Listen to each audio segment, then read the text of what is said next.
Hi guys! It's me, Megan Habibi. Nagbabalik para mag-react pero wag muna tayo sa Margel dahil sa iba muna ako magre-react. Kaya bago ang lahat, tara!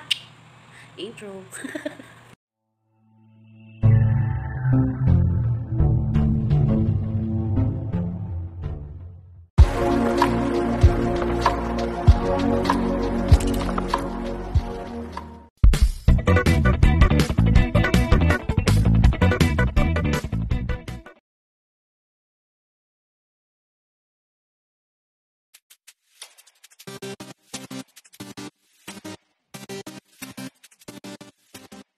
Ayun na nga, dito na ulit ako para mag-react. Pero ang ere-react ko ngayon ay about sa pera.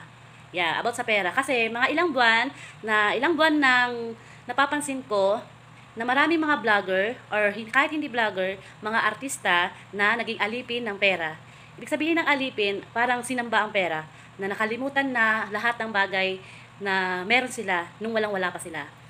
Para sa mga vlogger, ang payo ko lang, or kahit hindi ka vlogger, mga celebrity, ang payo ko lang bilang isang vlogger na hindi pa sikat, ang payo ko lang naman, kung magkakaroon kayo ng pera, ilagay niyo sa tama. Kasi sabi nga ng taas, huwag magpapaalipin sa pera dahil ang pera ay isang palamuti lang na bigay sa atin, hiram lang. Depende kung saan natin ilalagay yung bigay ng taas. Biyaya baga, sa tama ba o sa mali? 'Di ba? Kung ilalagay mo yung pera na binigay sa iyo ng taas, gaganda buhay mo, magkakaroon ka ng kung ano-ano. Pero kung sa mali mo ilalagay, kinalimutan mo kung sino yung nakasama mo, mula nung nagsisimula ka pa lang, nagkaroon ka lang ng pera, nagbago ka na. Mali yun. Alam nyo, maganda kong i-example dito, yung Team Jamil. Kasi tignan nyo guys, ang Team Jamil, nasimulan ko sila, mula payatot na payatot pa sila, as in batang-bata pa sila. Andyan yung pinapanood natin sila na walang-wala pa talaga sila, na yung cellphone nila is ano pa lang, is normal pa lang, hanggang nagkaroon sila ng kondo, hanggang lumipat sila sa kanilang bahay, nagkaroon sila sa sasakyan, hanggang ngayon masaya sila. Sana guys, gayahin natin ang Team Jamil, hindi nagpaalipin sa pera. May pera sila pero nilalagay nila sa tama. Hindi katulad ng ibang vlogger na nagpapatulpo palagi dahil nasilaw sa pera, dahil naghiwalay, kasi ganito, hindi nagbibigay ng tama, si ganito, si ganyan. Diba? Gets nyo naman kung sino-sino yung mga yon. Hindi ko na sila babanggitin dahil alam nyo na at sikat na sila. Guys, kung magkakaroon ka ng pera, ilagay mo sa tama. Huwag kang magpapaalipin sa pera. Sa pira. Huwag kang magpapaalipin sa pera. Huwag na huwag.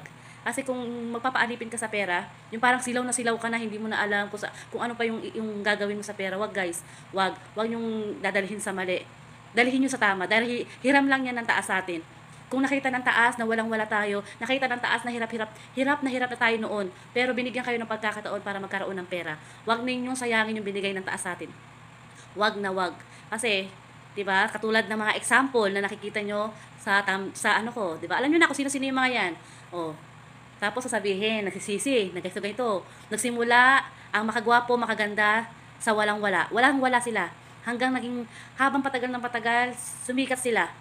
'Di ba? Pero mali yung ginawa, maling-mali yung ginawa nila. Maling-mali yung ginawa ng lalaki. Ano siya, nasilaw siya sa pera. Nawalan siya ng kaibigan. Yun ang example. Ha? Tingnan nyo guys. Aanhin mo ang maraming pera kung wala ka namang kaibigan. Tinakwil ka ng mga ibang kaibigan mo dahil naging mayabang hambog ka. 'Di ba? Example 'yan sa makagago na kay Cafe. Example sila na mali ang nangyari sa paghahawak ng pera. Example sila. Tapos example naman ang Jamil sa tamang pamamaraan sa paghahawak ng pera. Ha, example yung dalawang vlogger na 'yan. Yung isa nasilaw sa pera. 'Di ba? Nasilaw sa pera na wala ng ibang kaibigan. 'Di ba? Napipilitan lang dahil naaawa yung mga kaibigan niya sa kanya. Oh, 'di ba? Aanhin mo ang maraming pera kung wala ka namang totoong kaibigan. 'Di ba? Tingnan mo naman ang Jamil. Sobrang dami nagmamahal sa kanila. As in hindi nila maaabot ang 10 million na ba o 11 million na sila. Hindi nila maaabot ang ano na 'yan kung wala nagmamahal sa kanila. 'Di ba? Dalawang example 'yan. Tama at mali. Ang mali ang Cafe. Team Cafe na makagago. Sila ang team mali na nasilaw sa pera. Kawawa ang babae. Ang Team Jamil naman ay ang tama.